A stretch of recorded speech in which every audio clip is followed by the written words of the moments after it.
She snapped her fingers at me like I was her personal employee, a complete stranger demanding free gas, blocking my pumps, and screaming about HOA authority. At first, I thought it was just another entitled Karen encounter, annoying but manageable, until she said one sentence that made my stomach drop. Because that was the moment I realized this had never been about gas at all. I own a small gas station just off the highway. Nothing fancy. For pumps, a convenience store, and a repair bay my dad built years ago. I've worked here most of my life, and if there's one thing you learn fast in this business, it's how to spot trouble before it explodes. That afternoon started out normal. Hot sun, steady traffic, me behind the counter doing inventory while my employee handled the pumps. Then I noticed her. Mid-40s, oversized sunglasses, brand new SUV parked sideways across two pumps, engine off, driver's door wide open. She wasn't even fueling. She was pacing back and forth, phone on speaker, loudly complaining to someone on the other end. I watched through the window as my employee approached her, polite and professional. Within seconds, her arms were flailing. That's when I stepped outside. She turned toward me the second she saw my shirt with the station logo. No greeting, no explanation, just pure anger. Finally, she said, You're the owner, right?" I nodded, already bracing myself. "Good. I need my tank filled right now for free." I actually laughed at first, thinking she had to be joking. She wasn't smiling. I told her calmly that we don't give out free gas, and that if she wanted to fuel up, she'd need to move her vehicle properly and pay like everyone else. That's when her voice shifted. Louder, sharper, like she flipped a switch. "I'm with the HOA," she said, pointing down the road. "This station services our community. You people are always trying to scam residents. Consider this a courtesy requirement."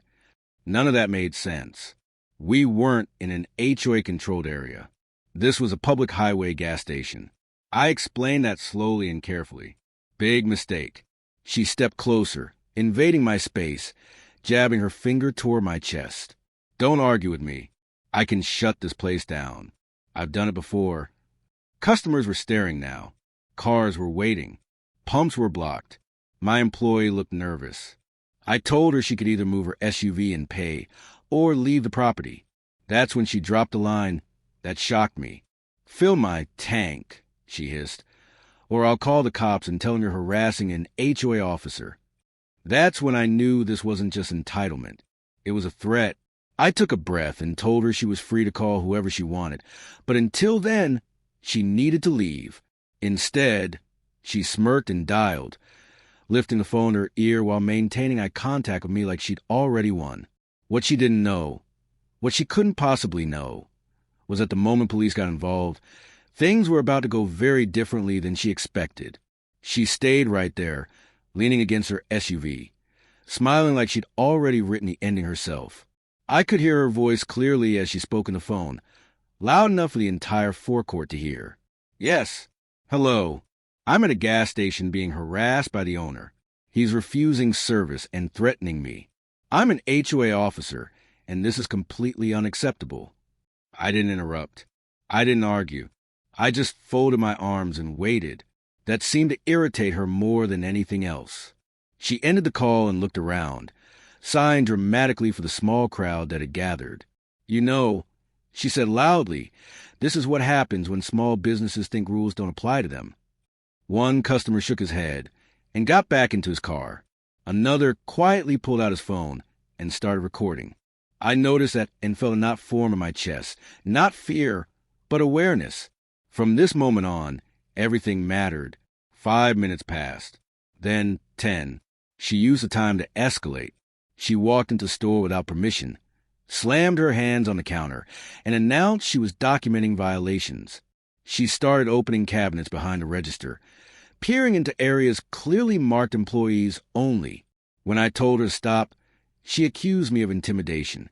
When I asked her to leave the store, she laughed. "You can't remove me," she said. "I'm protected." Protected by what? Her own imagination. She went back outside and deliberately sat on the hood of her SUV, blocking both pumps completely. A delivery truck had to back out.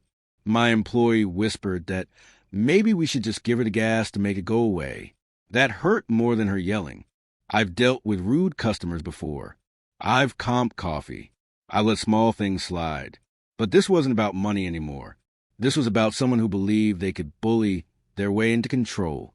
And when the police cruiser finally pulled into the lot, she practically sprang off the hood. "Oh, thank God," she said loudly, waving both arms. "Officer, over here." She rushed toward them, speaking fast, cutting me off before I could even open my mouth. She claimed I had threatened her, refused service because she was with the HOA, and even accused me of intimidating my employee. She pointed directly at him, and I could see he wished he could vanish. One officer raised a hand and finally turned to me. "Sir, is that accurate?" I calmly laid out my side. The demand for free gas, the block pumps, the threats, the trespassing inside the store. I kept my voice steady even though my heart was pounding. She scoffed every few seconds, rolling her eyes, muttering words like unbelievable and typical. Then she crossed the line. She fixed her gaze on one of the officers. "You should know I work closely with your department. I make calls. I know people. This could get very uncomfortable for you if you don't handle this correctly." The air shifted. The officer straightened slightly, and his partner's expression hardened. They asked for her identification.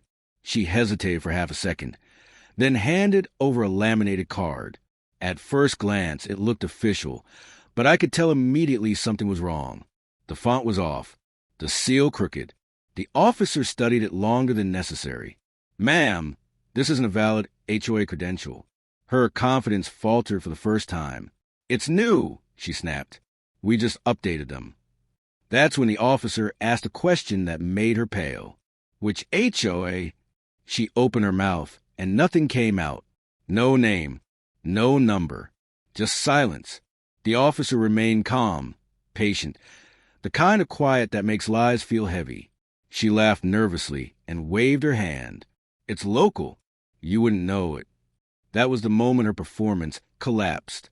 The second officer stepped aside and spoke quietly into his radio, giving a brief description. I didn't catch all of it, but one word rang out clearly. "Supervisor." Her head snapped toward him. "That won't be necessary," she said quickly. "This is a misunderstanding. I'm willing to let it go." 10 minutes ago, she wanted me shut down. Now she wanted to leave. Too late. A black unmarked vehicle rolled in slowly behind the patrol car. The moment it stopped, her posture stiffened. The driver stepped out, tall, calm, commanding without effort. The officer straightened instinctively. She squinted, then froze. "No," she whispered. He looked at her, then at me. His expression changed, not anger, but recognition. "Hey," he said, "you okay?" That's when it finally clicked for her. This wasn't just a supervisor. This was the chief of police, my brother. She started talking fast, apologizing, explaining, claiming stress, a bad day, a misunderstanding. She said she never intended to get free gas, only a discount. She blamed my employee, then the customers, then the heat. My brother didn't interrupt once. When she finished, he asked a simple question. "Did you present yourself as an HOA officer?" She nodded. "Did you threaten to use police authority?" Another, smaller nod. "Did you block business operations and refuse to leave private property?" Tears welled up. "Yes." He turned to the officers. "That's impersonation, trespassing, and obstruction." She broke down completely, begging, claiming she'd lose her position, that she'd be humiliated. My brother looked at her and said something I'll never forget. "You weren't asking for gas. You were asking for power." They escorted her to the car. No cuffs, just consequences. As the door closed, my brother turned to me. "You did the right thing calling it in." The pumps reopened. Customers clapped quietly, respectfully. My employee exhaled, like he'd been holding his breath the entire time. Later that night, after the station was quiet, I realized something. Some people don't need fuel. They run entirely on entitlement, and eventually, they always run out. If you enjoyed this story, make sure to hit that subscribe button. Every subscription motivates me to bring you even more dramatic HOA stories. And don't forget to tap the bell icon so you never miss a new upload. I'll see you in the next story, where justice gets even more satisfying.